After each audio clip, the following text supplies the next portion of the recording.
Prince William's attempts to rebrand himself as a modern, impactful royal spectacularly missed the mark, unlike Prince Harry's authentic approach to philanthropy and social change. While William desperately clings to the monarchy's golden thread, a nebulous concept that seems more like a convenient excuse for minimal effort, Harry has actually created tangible global impact through initiatives like Invictus Games and meaningful mental health advocacy. William's interviews reveal a painfully calculated persona, constantly trying to position himself as progressive while doing remarkably little, in stark contrast to Harry's genuine commitment to meaningful social causes. The irony is palpable. William, with all the institutional power and resources, continues to produce performative statements about impact and collaboration, while Harry has demonstrably created real-world change outside the restrictive royal framework. The younger prince has proven that true leadership isn't about maintaining a regal facade, but about taking substantive action. A lesson William seems perpetually unable to learn. Let's not forget, the prince has been yapping about having the hardest year of his life, which basically portrays how he always wants everything for himself. The delusion of royalty, William's feeble attempt at relevance. Prince William's laughable self-perception as a cutting-edge royal reformer reveals nothing more than his desperate attempt to rebrand his aimless existence. By claiming he's implementing a smaller R in the royal approach, he transparently mimics Prince Harry's genuine activism while lacking any substantive follow-through. His vague proclamations about impact, philanthropy, collaboration ring hollow. William seems to believe that merely uttering buzzwords about helping people somehow transforms his perpetual performative gestures into meaningful action. In reality, he's simply repackaging his inherited privilege with trendy language, hoping to disguise his fundamental mediocrity. The irony is palpable. While William desperately tries to construct a narrative of progressive royalism, Harry has already demonstrated what true humanitarian commitment looks like, rendering William's self-congratulatory rhetoric nothing more than an embarrassing exercise in royal self-delusion. The hollow golden thread, William's performative royal facade.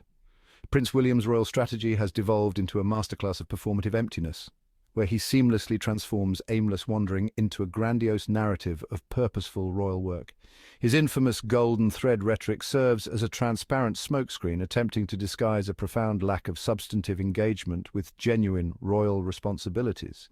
By continuously invoking this mythical concept, William creates an illusion of meaningful contribution while essentially doing the bare minimum. Let's be serious, folks. We can all attest to Harry's demonstrable commitment to actual philanthropy and social impact. And funny enough, he does not wander around yapping about what he is doing. William's interviews and public statements consistently center more on his own perception and self-aggrandizement than on the critical work supposedly being accomplished, revealing a deep-seated insecurity that manifests through performative self-importance rather than authentic leadership. The illusion of royal superiority, William's hollow advantages. Prince William's self-proclaimed superiority over Prince Harry hinges on a fragile narrative of institutional privilege, meticulously constructed by royal courtiers who desperately want to maintain the illusion of his relevance. Despite boasting about having the platform, palaces, and media attention, William's actual contributions remain embarrassingly minimal. While Harry has carved out a meaningful path of genuine humanitarian work and personal authenticity, the monarchy's much-touted golden thread, a laughably pompous term used to justify William's aimless wanderings.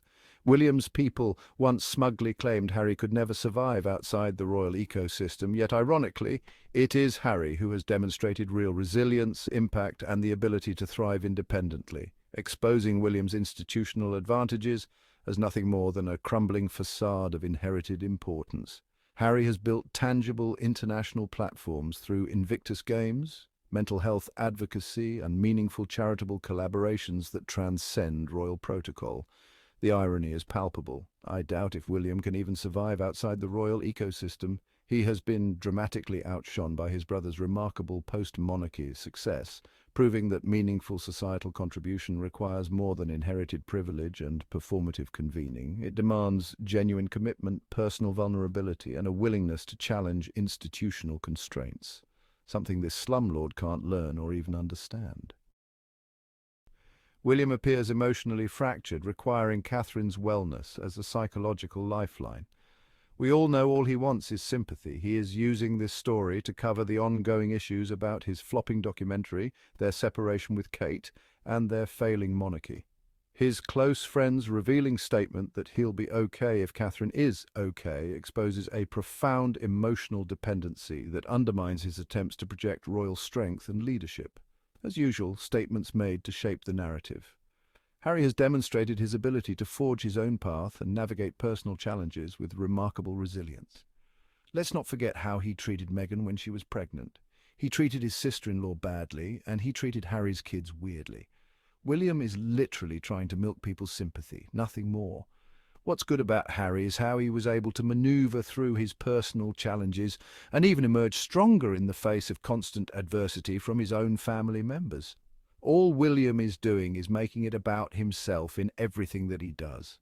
Even looking at the Earthshot prizes, all he says in interviews is centered around his own role to make himself appear more relevant than others. I really wonder about the future image of the monarchy because many questions have been raised about its efficiency and the ability of William to lead it effectively. I bet he messes up the monarchy even more. Perhaps he could start by preparing his mouldy homes for tenants, not ditching work and enjoying the heavy salaries and funds from charitable donations while calling himself a philanthropist. In fact, William is the biggest scum of all time in that monarchy of theirs. William and Kate just intend to do small work in the name of working.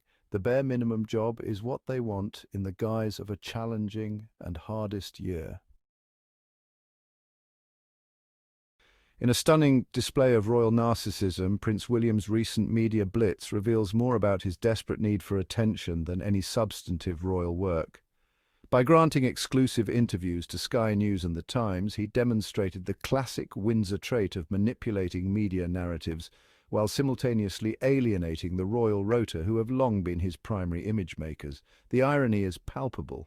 These interviews, ostensibly meant to highlight his philanthropic efforts like Earthshot, instead became a platform for William's self-aggrandizement, painting a portrait of a prince more concerned with crafting his personal brand than actually executing meaningful change. His comments about doing royalty with a smaller R ring hollow, while his younger brother Prince Harry remarkably does genuine humanitarian work, revealing William as nothing more than a performative royal. The royal facade, William's empty rhetoric of family priorities. Prince William's claim of prioritizing his children's schooling rings hollow when juxtaposed against his actual behavior, revealing yet another layer of performative parenting that has become his trademark. By stating that school takes priority over everything else, he simultaneously creates an illusion of dutiful parenting while conveniently avoiding meaningful family engagement. A quintessential William maneuver that mirrors his broader approach to royal responsibilities. The irony is palpable. A prince who talks extensively about family commitment yet appears more invested in crafting media narratives than actually spending quality time with his children, further exposing the superficial nature of his royal persona. Unlike Prince Harry, who has consistently demonstrated genuine commitment to family experiences and transparency, his family always comes first, but William is all about his pocket and image. In the grand theatre of royal drama, Prince Harry has systematically dismantled the carefully constructed narrative of William's supposed superiority, revealing the profound mediocrity that lurks beneath the heir's polished exterior. Harry has boldly carved out a transformative path that demonstrates genuine impact and authenticity. The irony is palpable. William, with all his inherited platforms and institutional advantages, remains trapped in a performative royal role, endlessly talking about philanthropy and collaboration without substantive action, whereas Harry has actually implemented meaningful change through Archewell, his global advocacy and his candid challenges to institutional racism. William gives self-important interviews about his smaller R in royal, while Harry has created real-world influence that transcends royal protocol, proving conclusively that true leadership isn't inherited but earned through courage, vulnerability, and genuine commitment to social progress.